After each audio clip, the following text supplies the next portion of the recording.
खेड तालुक्यातील Khed railway station ते शिव आष्टी मार्गाच्या दुरावस्थेविरोधात सुरू असलेल्या उपोषणाचा आज तिसरा दिवस उजाडला आहे। गेल्या 7 वर्षांपासून हा रस्ता अत्यंत खराब अवस्थेत असून गेल्या 3 वर्षात तर परिस्थिती आणखी बिकट झाली आहे। रस्त्यावर इतके खड्डे पडले आहेत की वाहन चालकांना एकही खड्डा चुकवता येत नाहीये। या गंभीर प्रश्नावर सामाजिक कार्यकर्ते मंगेश मोरे यांनी 15 ऑगस्ट पासून उपोषण सुरू केले। मात्र उपोषणाचा तिसरा दिवस असूनही प्रशासनाकडून कोणतीही ठोस कार्यवाही न झाल्याने आंदोलनकर्त्यांमध्ये संतापाची लाट पसरली आहे। रस्त्याच्या दुरुस्तीसाठी जिल्हा परिषद बांधकाम विभागाने 2.5 कोटी रुपयांचा प्रस्ताव शासनाकडे पाठवला असला तरी केवळ प्रस्ताव पाठवून उपयोग काय?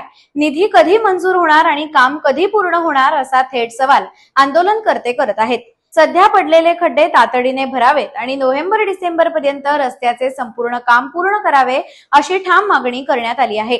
दरम्यान उपोषणासाठी बसलेल्या आंदोलनकर्त्यांना मंडप देण्याबाबत बीडीओच्या भूमिकेवरही मंगेश मोरे यांनी तीव्र नाराजी व्यक्त केली आहे।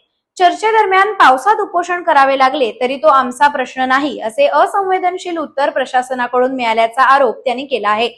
दुसरीकडे या उपोषणाबाबत गुहागरचे आमदार भास्कर जाधव यांना लेखी पत्र देऊन पोहोच मिळाली असली तरी 3 दिवसांनंतरही त्यांच्याकडून कोणताही प्रतिसाद न मिळाल्याने नागरिकांमधून आश्चर्य आणि नाराजी व्यक्त होत आहे।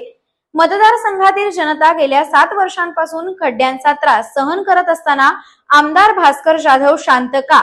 त्यांनी अद्याप आंदोलनकर्त्यांची भेट का घेतली नाही असे संतप्त सवाल आता उपस्थित केले जात आहेत। एकीकडे प्रशासकीय अधिकाऱ्यांची उदासीनता तर दुसरीकडे लोकप्रतिनिधींचे मौन या चक्रव्यूहात सामान्य नागरिक मात्र खड्ड्यांमधून जीवघेणा प्रवास करण्यास भाग पडत आहेत। मागण्या पूर्ण होईपर्यंत उपोषण मागे घेणार नाही असा स्पष्ट इशारा आंदोलनकर्त्यांनी दिला असून आता तरी प्रशासन आणि लोकप्रतिनिधी यावर काय तोडगा काढतायत याकडे सर्वांचं लक्ष लागलं आहे। प्रहार डिजिटल करता राकेश कोळी, खेड।